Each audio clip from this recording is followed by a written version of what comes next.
د پیریانو په اړه معلومات، پیریان چیرې او کله حمله کوي او له هغوی څخه د ساتنې لپاره د پوهه عالمانو قیامتي ویناوې لکه لاندې چې بیان شوي دي.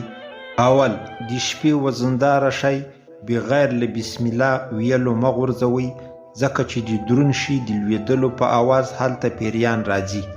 دوم، هر وخت چې اور بلوئ د هغه نه مخکې بسم الله ویل پکار دي، که څه هم د اورلګیت یوه خاشه وي، ځکه چې پر اور پیریان راځي.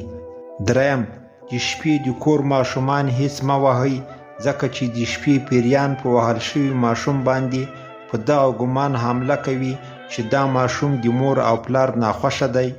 څلورم، د شپې ناوخته په لوړ آواز له حد نه زیات خندا کول د زرک په نوم یو قسم پیری دی چې په لوړ آواز خندا راځي او په هغه بنده کښیني تر هغه چې هغه په خندا کې وژړوي، بیا ورڅخه ځي. د خندا په مجلس کې لږ وروسته بسم الله ویل ضروري دي.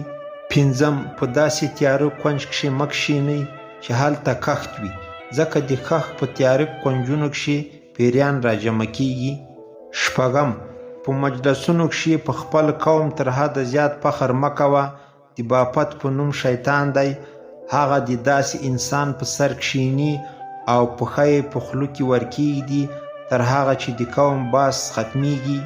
اووم، هره شپه د پښو په مابین کښې تکیه بالښت مه ږدئ، د انسان قربان اکثره د هغه په بالښت ننوځي چې په ورنونو کې یې شپه تېره کړي. اتم، د ښځو د ګډا رقص په محفل کښې چې کومه ښځه ډېره زیاته ګډا وکړي په هغه حمله کوي او پیریان د ښځو په لنډ قامت او اوږدو ویښتانو میینېږي. نم، د اودس تازه کولو په ترتیب کښې چې څوک غلط شي، هغه د شیطاني پیریانو د وسوسې په خاطر خو هغه څوک چې زیات تقواداره وي هغه باندې نشي ورتلی. لسم، د یو چا سره د جنجال په وخت کې چاړو په لاس کې نیول هم شیطان پیریان حمله کوي چې په چاړو مخامخ کس وهي، ډېر پام به کوئ. 11، د ساز او موسیقي اسبابو کښې پیریان اکثره په شپېلۍ راځي، چې څوک یوازې وي هغه د شپېلۍ نه وهي.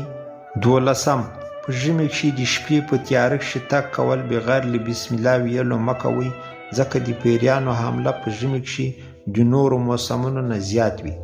14، شیطان په هغه ویده چا کار نشي درلودلی چې هغه په راسته اړخ ویده وي، کله چې هغه راسته اړخ بدل کړي نو بیا پیریان ورنږدې کیږي.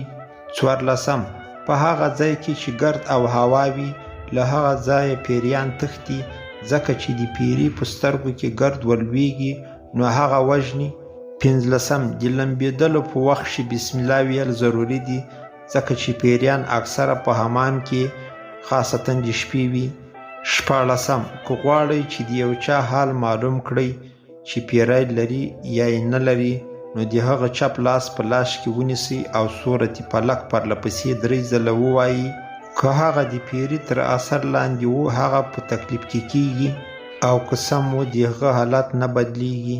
17، هیڅکله مالګه یا د مالګې اوبه په حمام کښې مه تویوئ، او که یې څوک تویې کړي هغه خامخا د پیري صورت یا آواز اوري.